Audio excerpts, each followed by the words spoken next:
A uniones químicas.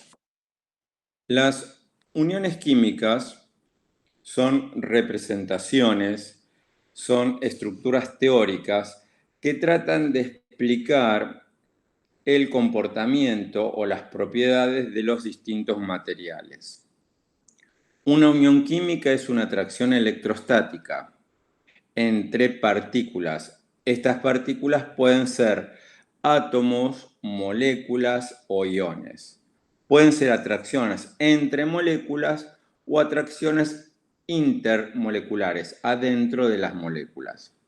Para poder identificar el tipo de unión química y poder relacionarlas con las propiedades, tenemos que tener en cuenta una de las propiedades que vimos, característica de los elementos químicos, que es la electronegatividad.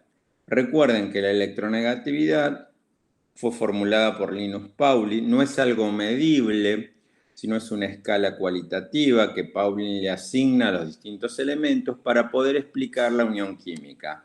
Recuerden que la electronegatividad es la capacidad que tienen los elementos de atraer electrones hacia sí.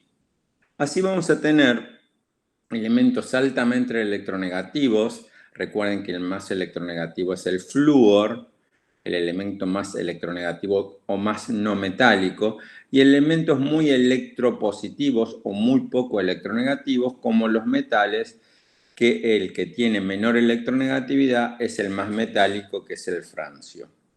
Los gases inertes, nobles o monoatómicos, decimos que en la mayoría de sus casos su electronegatividad es cero. Vamos a ver que hay dos excepciones porque hay algunos elementos que forman uniones químicas, ya que la mayoría de los gases inertes, nobles o monoatómicos no forman uniones químicas. Entonces, vamos a tener uniones químicas que se dan entre metales y no metales. Vamos a tener uniones químicas que se dan entre no metales y vamos a tener uniones químicas que se dan entre metales. Así vamos a poder clasificar las uniones químicas en unión química iónica, que es aquella que se produce entre metales y no metales. Obviamente la diferencia de electronegatividad es alta porque los metales tienen baja electronegatividad y los no metales tienen alta electronegatividad. ¿Esto qué va a hacer? Como los metales tienden a perder electrones, porque son metales, ¿sí? Y los no metales tienden a atraer electrones porque tienen alta electronegatividad, cuando un metal reacciona con un metal, como por ejemplo el litio con el flúor, el litio pierde todos sus electrones del último nivel. Este punto representa el último electrón del litio, que está en el nivel 2, está en el 2s1, lo representamos mediante un punto. Y los no metales tienden a atraer electrones. En este caso el flúor tiene 7 electrones en el último nivel. ¿Cómo identificamos la cantidad de electrones que tiene un elemento en el último nivel, un átomo en el último nivel? Por su ubicación en la tabla periódica. El litio está en el grupo 1A, tiene un electrón en el último nivel. El flúor está en el grupo 7A, tiene 7 electrones en el último nivel. Según la notación que vamos a usar para esquematizar uniones químicas, llamada notación de Lewis, se indica el símbolo químico del elemento, en este caso litio y flúor, y la cantidad de electrones en el último nivel mediante puntos o cruces. Solamente con eso podemos representar una unión química, según Lewis. El elemento, símbolo químico y la cantidad de electrones en el último nivel. ¿Qué va a ocurrir en el caso de los metales y los no metales que forman unión iónica? Los metales van a ceder todos sus electrones del último nivel, quedando solamente los electrones internos. En este caso el litio pierde su electrón y queda con su electrón del nivel anterior, completado su electrón del nivel anterior, y el flúor va a completar su último nivel de energía. El litio pierde un electrón, tenía 3, le quedan solamente 2 en el nivel 1s con 2 electrones, y le queda una carga positiva, eso se indica como litio más, y el flúor toma el electrón del litio, le quedan 8 electrones, y se indica como flúor menos. Este más indica que el litio perdió un electrón. Este menos indica que el flúor ganó un electrón. Este electrón que antes estaba en el litio ahora pasa a estar en el flúor luego de la reacción química. De esta manera, los metales siempre adquieren carga positiva. Los metales forman cationes, +1, +2, +3. Quiere decir que los metales pueden perder 1, 2 o 3 electrones. Y esos electrones que pierden los metales son tomados por los no metales. Vamos a tener que cada no metal, dependiendo la cantidad de electrones que tiene en el último nivel, tomará 1, 2 o 3 electrones, quedando con su carga electrónica -1, -2, -3. Esa carga electrónica también se llama número o estado de oxidación y lo van a encontrar en la tabla periódica. Este concepto de número o estado de oxidación lo vamos a retomar en el segundo cuatrimestre cuando veamos electroquímica. Ahora, reitero el concepto. Los metales ceden todos sus electrones del último nivel, adquieren la configuración del gas inerte anterior y quedan con carga positiva formando cationes. Los no metales toman los electrones de los metales, completan su nivel electrónico, en este caso con 8 electrones, y adquieren la configuración electrónica del gas inerte posterior. El litio pierde un electrón, queda con la misma cantidad de electrones que el helio. El flúor toma un electrón, tiene la misma cantidad de electrones que el neón. Ojo, no es que se transforman ni en helio ni en neón, adquieren la configuración electrónica solamente, se estabilizan porque los gases inertes tienen configuración electrónica estable. Entonces, hasta aquí vamos a tener una unión iónica. Esto fue estudiado por varios investigadores, entre ellos, como les dije anteriormente, Lewis, que formula una regla empírica diciendo que un átomo diferente del hidrógeno tiende a formar enlaces ganando, perdiendo o compartiendo electrones, hasta quedar rodeado por 8 electrones de valencia. Un octeto significa tener 4 pares de electrones de valencia dispuestos alrededor del átomo. A principios del siglo XX, el científico Lewis, observando la poca reactividad de los gases nobles, con 8 electrones en su último nivel, sugirió que los átomos al unirse tienden a adquirir una distribución electrónica en su último nivel igual al del gas noble más próximo, como les dije anteriormente. ¿Sí? El flúor quedó con 8 electrones, fíjense, 8, por eso se habla de regla del octeto, y el litio quedó con 2 electrones adquiriendo la configuración electrónica del gas inerte anterior. Este concepto de Lewis, que explicamos para la unión iónica, también puede ser aplicado para las uniones covalentes. En la unión covalente se produce cuando 2 o más átomos comparten 1 o más pares de electrones. Mientras que en la unión iónica los metales ceden electrones y los no metales toman, en la unión covalente que siempre se produce entre no metales, en la unión covalente que se produce siempre entre no metales, los átomos comparten electrones y al compartir, ¿sí?, adquieren la configuración electrónica del gas inerte más próximo. Así, por ejemplo, si se unen 2 átomos de flúor, 2 no metales, ambos tienen 7 electrones en el último nivel porque están en el grupo 7A. Para adquirir 8 electrones en el último nivel, se juntan, se acercan y comparten pares de electrones.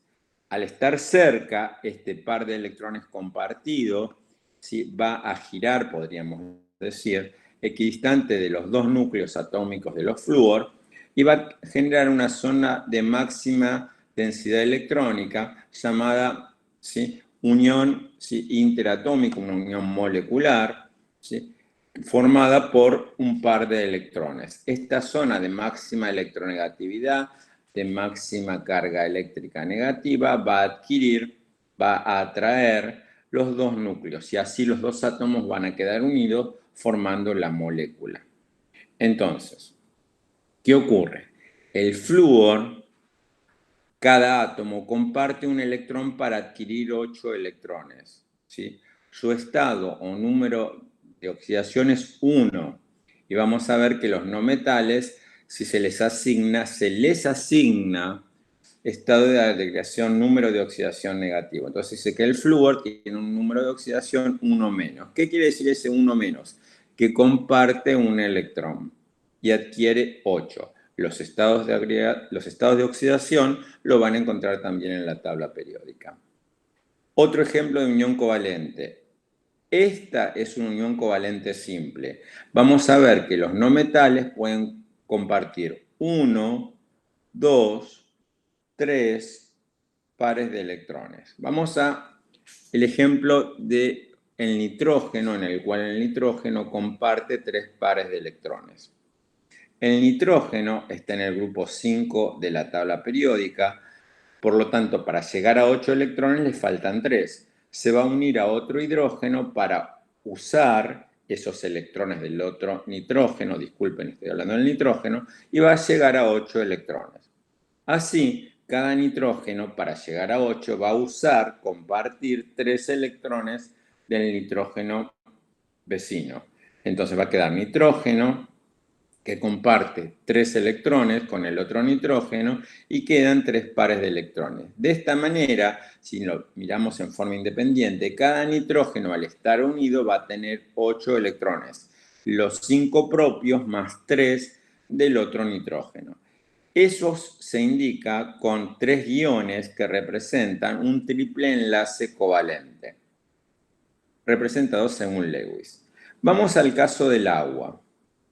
El agua, formada por hidrógeno y oxígeno, el hidrógeno es un no metal y el oxígeno es un no metal, por lo tanto va a formar uniones covalentes. El oxígeno tiene 8 electrones en el último nivel y cada hidrógeno tiene un electrón en el último nivel, por su ubicación en la tabla periódica. El hidrógeno necesita llegar a 2 electrones porque le falta uno, y el oxígeno, al tener 6, le falta un electrón de cada hidrógeno para llegar a 8.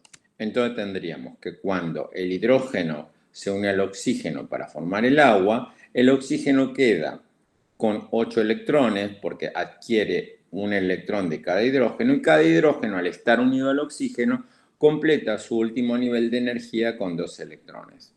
Hasta aquí la cosa viene bien. Nosotros tendríamos un oxígeno, cada guión representa un par de electrones, y al oxígeno le quedan 2 pares, 4 electrones, 2 pares electrónicos sin compartir. ¿Qué se observó cuando se logró analizar la estructura electrónica del agua? Que el agua en realidad forma una molécula que no es una molécula lineal, como está representada en este primer esquema, sino que es una molécula que tiene una cierta estructura espacial. Esta estructura espacial, en la cual vamos a profundizar más adelante, tiene una característica. Tiene un ángulo de enlace determinado, es decir, no es lineal, no hay 180 grados, sino hay 109 grados, y este ángulo de enlace hace que la molécula adquiera cierta polaridad. Se habla que la molécula de hidrógeno es polar. Como no es lineal, es polar. Uno diría, ¿pero todas las moléculas que no son lineares son polares? No. Para que una molécula sea polar, además del ángulo de enlace, hay que tener en cuenta la diferencia de electronegatividad entre los átomos que forman los enlaces. En este caso, el oxígeno y el hidrógeno tienen una diferencia de electronegatividad importante, y ahora hacemos una aclaración. En general, el hidrógeno, cuando está unido a flúor, ¿sí?, y a los elementos vecinos al flúor en la tabla periódica, forma uniones covalentes polares. Hidrógenos unidos al flúor o elementos vecinos al flúor, muy cercanos, de una electronegatividad muy similar. Las moléculas polares que vamos a analizar son las formadas cuando el hidrógeno se une a esos elementos químicos. Solo el hidrógeno, no otros. La pregunta sería, ¿otros elementos pueden formar enlaces polares? En general no. Los enlaces polares se analizan cuando el hidrógeno está unido a elementos muy electronegativos, como el caso del flúor, del nitrógeno, del oxígeno, ¿sí? Solo esos elementos. En este caso se suma entonces la polaridad del enlace con lo que se observó experimentalmente con la geometría de la molécula. Reitero el concepto. La polaridad de enlace me puede indicar si una molécula es polar, pero también hay que analizar lo que se llama la geometría de la molécula. Si nosotros analizáramos la molécula de agua como molécula lineal, podríamos decir que la polaridad de enlace está compensada y la molécula no sería polar. Eso no se observa experimentalmente. La molécula de agua no es lineal, esto sería un contraejemplo, sino que tiene un cierto ángulo de enlace, y vamos a ver por qué. Y este ángulo de enlace hace que la molécula sea una molécula polar. Sigo explicando esto porque lo vamos a ir analizando más detalladamente. Vamos al caso del dióxido de carbono, un carbono unido a dos oxígenos. El carbono tiene 4 electrones en el último nivel porque está en el grupo 4A de la tabla periódica. Cada oxígeno tiene 6 electrones en el último nivel. Cada oxígeno debe llegar a 8, le falta 2. Y el carbono tiene 4, le falta 2 de cada oxígeno. Así va a llegar a 8. Va a completar sus 8 electrones, el carbono, si usando 2 electrones de un oxígeno y 2 de otro, y cada oxígeno va a completar sus 8 electrones. De esta manera forma 2 uniones covalentes dobles. Si se fijan, en este caso, las uniones covalentes son uniones covalentes dobles, pero la molécula es lineal. ¿Por qué la molécula es lineal? Porque vamos a ver que experimentalmente, primero se observó experimentalmente, ¿sí? Es un dato que se empezó a observar cuando se empezaron a analizar lo que se llaman microscopios de difracción electrónica. Esto, que la molécula sea lineal, hace que la molécula sea no polar. Cuando decimos que es no lineal, decimos que es plana. Cuando una molécula es plana o lineal, la molécula es no polar. Cuando la molécula tiene un cierto ángulo de enlace, un cierto momento molecular, es una molécula polar. Vamos a otro ejemplo. Enlace covalente polar. Ahora nos metemos adentro del enlace, ¿sí? Supongamos que tenemos esta molécula formada por hidrógeno y flúor, ¿sí? Hidrógeno y flúor. El flúor tiene 7 electrones en el último nivel, le falta uno, al hidrógeno le falta un electrón, completa sus 2 electrones al estar unidos. Se forma un enlace covalente. Este enlace covalente, dado a la diferencia de electronegatividad, el flúor es muy electronegativo, el hidrógeno tiene baja electronegatividad, está polarizado. El enlace es polar. La nube electrónica se desplaza hacia el flúor y se aleja del hidrógeno. Esto hace que el flúor adquiera una densidad negativa y el hidrógeno una densidad positiva. Esta polaridad de enlace, en el caso del agua se ve acentuada. ¿Por qué? Por la geometría de la molécula y porque esta geometría de la molécula hace que el agua, una molécula de agua, pueda unirse a otras moléculas de agua vecina mediante el hidrógeno, que al estar positivo va a atraer la zona negativa de otra molécula de agua, que es el oxígeno, y va a formar entre una molécula y otra molécula una atracción electrostática, que es una unión química y que se denomina unión química puente hidrógeno, unión puente hidrógeno. ¿Por qué se llama unión puente hidrógeno?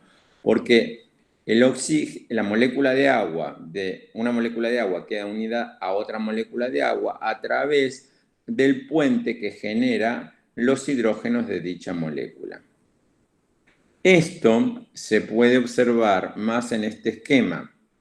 En este esquema van a observar, ¿sí?, que el oxígeno representado con las esferas rojas y el hidrógeno con las esferas grises, el oxígeno se une a otra molécula de agua a través del hidrógeno. El oxígeno tiene alta densidad electrónica negativa y el hidrógeno alta densidad positiva, son atraídos. Estos 8 quieren decir delta, no son 8, son letras, o quieren ser letras griegas delta. Y lo que hace es que una molécula se atraiga a otra, sea atraída por otra por la unión puente-hidrógeno. Recuerden que la escala de electronegatividad de Pauling es una escala relativa y nos indica cómo los elementos atraen hacia sí pares de electrones de la unión química.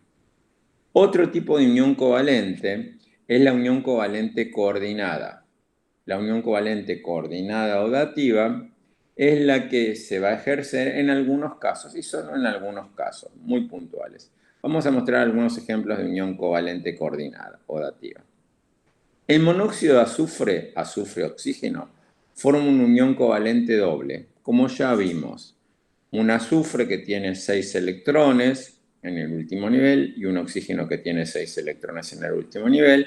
Para llegar a 8 necesitan compartir 2 electrones cada uno, formar una unión covalente doble representada por 2 guiones. Esto hace que el azufre, que tiene 6 electrones con 2 electrones del oxígeno, llegue a 8, y el oxígeno, que tiene 6 electrones con 2 electrones del azufre, llegue a 8.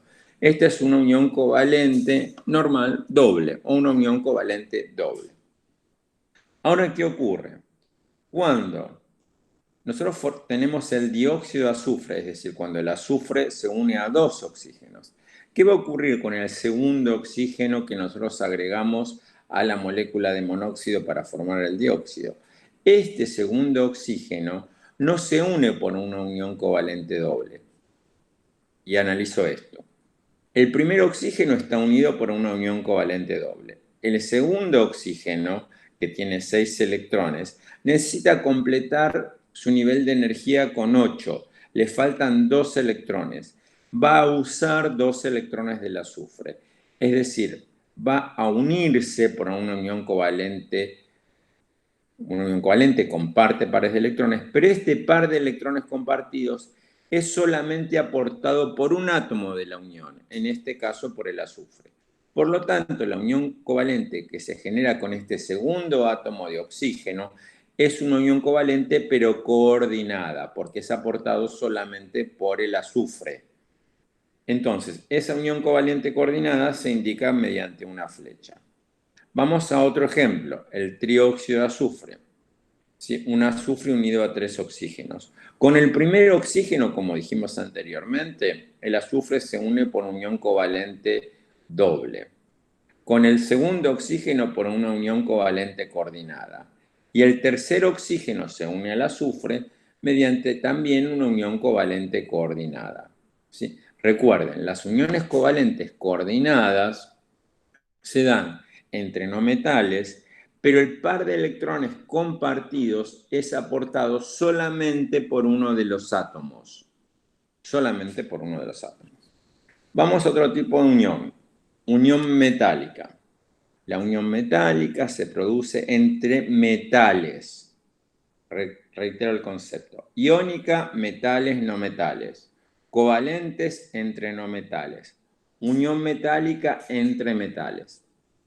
Si los átomos de los metales son iguales, es decir, tenemos una lámina de cobre, de iridio, de oro, una lámina de metales, todos los átomos son iguales. Y vamos a tener una estructura o red metálica muy homogénea, ¿sí? Esto representa un cristal metálico, en el cual sus átomos están ordenados en forma geométrica.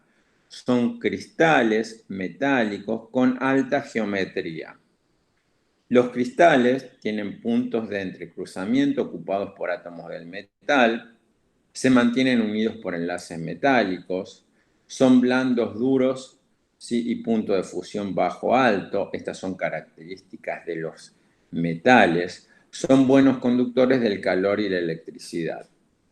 Es decir, los metales, dado que tienen baja electronegatividad, se van a unir, pero los electrones se van a mover entre la red metálica y lo que van a lograr es la unión de los átomos de los metales, pero por movimiento electrónico. Es decir, van a adquirir una estructura regular geométrica, pero van a ser atraídos o mantenidos unidos debido a los electrones en movimiento. Eso se llama mar de electrones, se lo conoce como mar de electrones. Otras características. Carácter iónico. Nosotros vamos a hablar de carácter iónico como podríamos hablar de carácter covalente, ¿sí? Diciendo cuáles son las características de los compuestos. Si un compuesto está formado por un metal, es un compuesto iónico, tiene alto carácter iónico. Si un compuesto está formado por no metales, tienen bajo carácter iónico, en el caso de las sustancias covalentes. Entonces hay sustancias que pueden ir, digamos, cambiando su carácter iónico en la medida que nosotros podemos analizar su estructura. Por ejemplo, si tenemos no metales iguales, átomos de no metales iguales, cloro-cloro, ¿sí? Pues se va a dar un compuesto covalente. Ese compuesto covalente obviamente va a tener bajo carácter iónico. En cambio, si está formado por un metal y un no metal, tenemos un compuesto iónico y tendremos un alto carácter iónico. Es como hablar del carácter metálico de la sustancia. Los metales tendrán alto carácter metálico, los no metales tendrán bajo carácter metálico, ¿sí? Vamos a algunas características que ya les nombré. Nosotros podríamos decir que las uniones iónicas, la diferencia de electronegatividad es alta. En las uniones covalentes, la diferencia de electronegatividad es baja. Cuanto más sea la diferencia de electronegatividad, la unión covalente va a tener un enlace más polar. Pero para analizar la polaridad de la molécula vamos a tener que tener en cuenta, ¿sí?, la geometría molecular. Estos números de ejemplo son números aproximados. Si tengan en cuenta que nos dan idea, ¿sí?, de cómo es una molécula. Uno podría decir, ¿y si la diferencia de electronegatividad es 0,4 y en vez de 0,4 es 0,3 que tengo? No. Lo que hay que tener en cuenta es lo siguiente. Si están formadas por metales, no metales, la sustancia es iónica. Si está formada por no metales, la sustancia es covalente. Si los no metales que forman la unión química, los no metales, que forman un enlace covalente, la diferencia de electronegatividad es alta, el enlace va a ser más polar. Si la diferencia de electronegatividad es baja, el enlace va a ser covalente normal si son átomos iguales. Ahora, ¿cuándo vamos a decir que es covalente polar? Cuando tenemos no metales de alta electronegatividad, flúor, oxígeno, nitrógeno, unidos a hidrógeno. En ese caso solamente se analiza, en otros casos no. Entonces, recuerden, la diferencia de electronegatividad nos sirve como orientador para saber qué tipo de enlace estamos hablando. Así nosotros decimos que las sustancias tienen ciertas propiedades, ¿sí? Y vamos a analizar las propiedades y miren los ejercicios para tener en cuenta esto. Los compuestos covalentes los podemos tener en estado sólido, líquido, gaseoso, ¿sí? Compuestos covalentes sólidos, líquidos, gaseosos. Los compuestos iónicos, ¿sí?, en condiciones normales, en condiciones estándar, ¿sí?, los vamos a tener en estado sólido. Los compuestos iónicos en estado sólido. Y los compuestos metálicos también en estado sólido, a excepción del mercurio que está en estado líquido. Los compuestos metálicos conducen la corriente eléctrica, los metales. Los compuestos iónicos conducen la corriente eléctrica cuando están fundidos, cuando los calenté y los pasé al estado líquido, cuando están fundidos o cuando están disueltos en agua. Y los compuestos covalentes no conducen la corriente eléctrica. Vamos a solubilidad. Los compuestos covalentes en general no son solubles en agua, al menos que puedan formar con ellas puentes hidrógenos.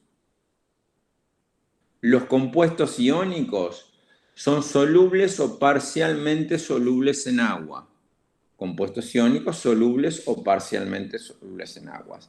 Y los metales no son solubles en agua al menos que reaccionen químicamente. Hay metales que son muy reactivos y forman óxidos metálicos. Como dije, propiedades de los compuestos. Ahí tiene un ejemplo de propiedades de los compuestos, lo que acabo de decir con respecto a su solubilidad y estado de agregación. Ahí tienen las propiedades de los compuestos iónicos, las propiedades de los compuestos covalentes y las propiedades de los compuestos, lo que se llaman covalentes moleculares y macromoleculares. Cuando hablamos de moleculares y macromoleculares, moleculares son, por ejemplo, ¿sí?, cuando existen moléculas independientes, se presentan en estado gaseoso, por ejemplo, el cloro líquido, el bromo o el sólido. Y los macromoleculares son compuestos covalentes que están en forma de redes.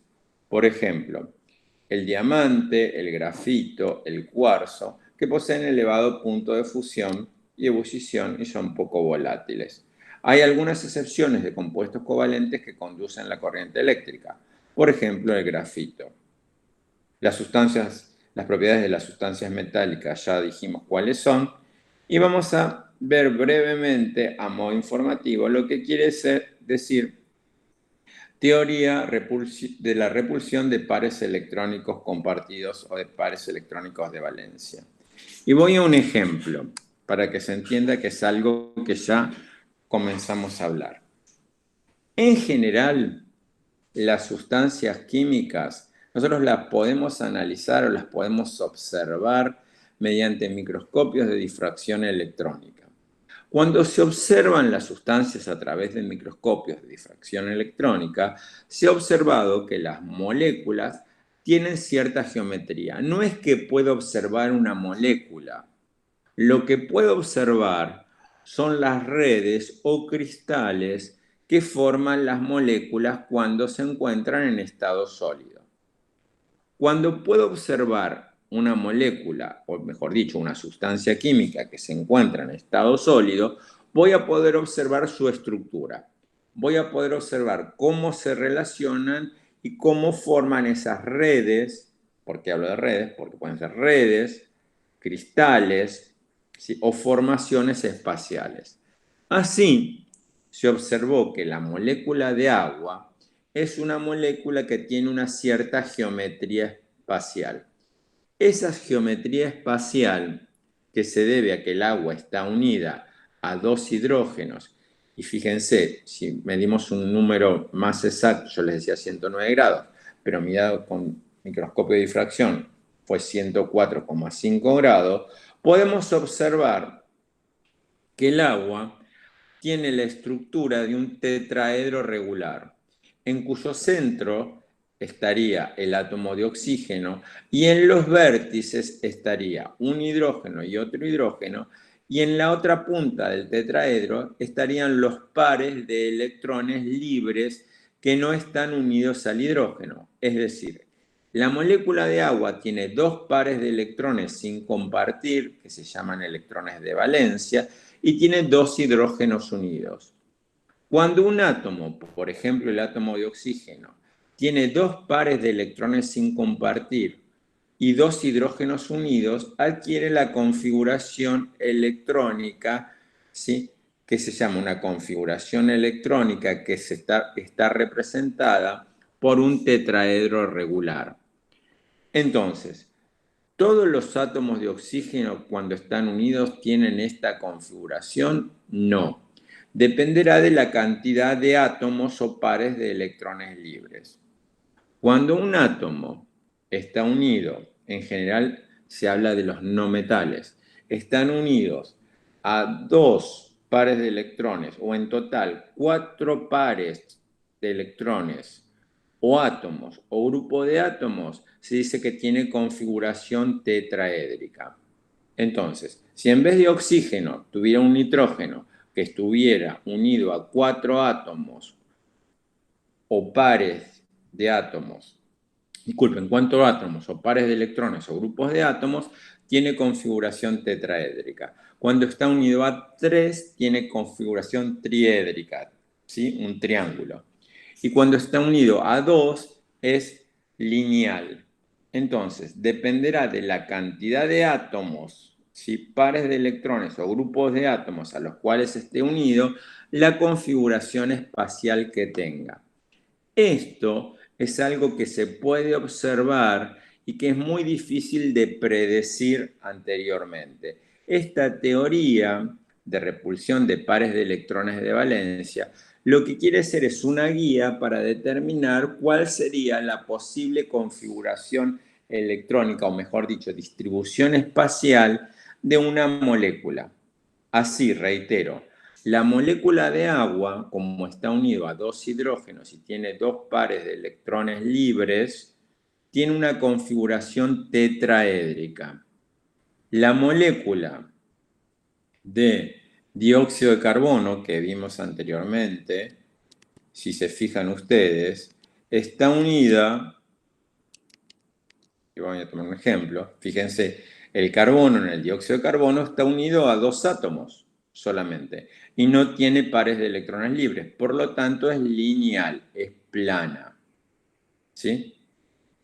Otro ejemplo, fíjense, oxígeno, azufre, monóxido de azufre.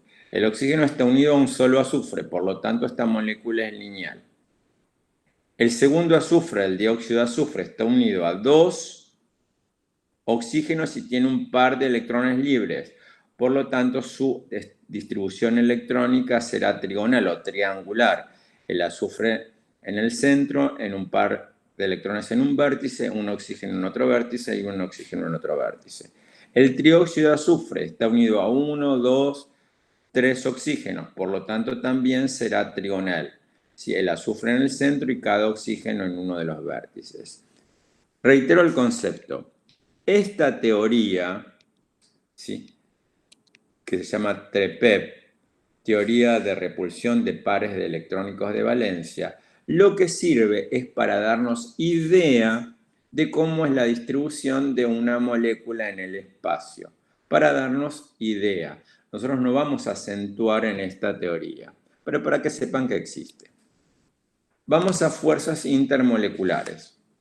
Las fuerzas intermoleculares son las que se dan entre moléculas, ¿sí? Estas fuerzas pueden ser fuertes o débiles, dependerá del tipo de molécula. Vamos a analizar distintos ejemplos. Las fuerzas intermoleculares se llaman fuerzas de Van der Waals en general. ¿De qué dependen? De la carga eléctrica, del momento dipolar de la molécula, es decir, de su distribución espacial, de la polarizabilidad, de la posibilidad de polarizarse, de cuántos electrones disponibles tiene para formar dipolos. Estas fuerzas intermoleculares son las que afectan sobre algunas propiedades, las que inciden sobre algunas propiedades. ¿Qué propiedades son influidas por las fuerzas intermoleculares? El punto de fusión y ebullición, la viscosidad, la tensión superficial y la densidad. Sobre este tema vamos a volver cuando veamos sólidos, líquidos y gases, sólidos y líquidos fundamentalmente. Así tendremos fuerzas muy débiles que se llaman fuerzas de London, que son uniones químicas intermoleculares transitorias. Estas fuerzas de dispersión o fuerzas de London, como les dije, son débiles, se da entre moléculas no polares y estas moléculas se polarizan para generar o para producirse un cambio de estado. Ejemplo, dos moléculas de flúor. La molécula de flúor es una molécula no polar porque es una unión covalente no polar. ¿Qué ocurre? Cuando yo comprimo y enfrío, ¿sí?, la molécula se polariza, los electrones se van hacia una parte de la molécula. Al desplazarse los electrones, porque yo estoy enfriando y comprimiendo, estoy bajando su energía, lo que ocurre es que esa polarización hace que las moléculas se atraigan y que cambien de estado. Estas fuerzas son muy débiles, se observan en los cambios de estado y en moléculas covalentes no polares. Ahora, ¿qué ocurre cuando la molécula ya es polar? Ejemplo, en el cloruro de hidrógeno o en el agua. Ese cambio de estado es más favorable, es más fácil cambiarla de estado. No hay que bajar tanto la temperatura. ¿Por qué? Porque ya existe una polarización entre las moléculas. Por eso se dice que las moléculas tienen dipolos permanentes. Como dije antes, cuando la molécula no es polar, lo que tengo que hacer es polarizarla, bajarle su energía para desplazar electrones. Y un caso especial, como dije antes, de moléculas polares es el caso del agua. El agua, como el fluoruro de hidrógeno, como el amoníaco, forma lo que se llama uniones puente-hidrógeno. La unión puente-hidrógeno es una unión muy fuerte. A diferencia de las fuerzas de London, la unión puente-hidrógeno tiene alta energía.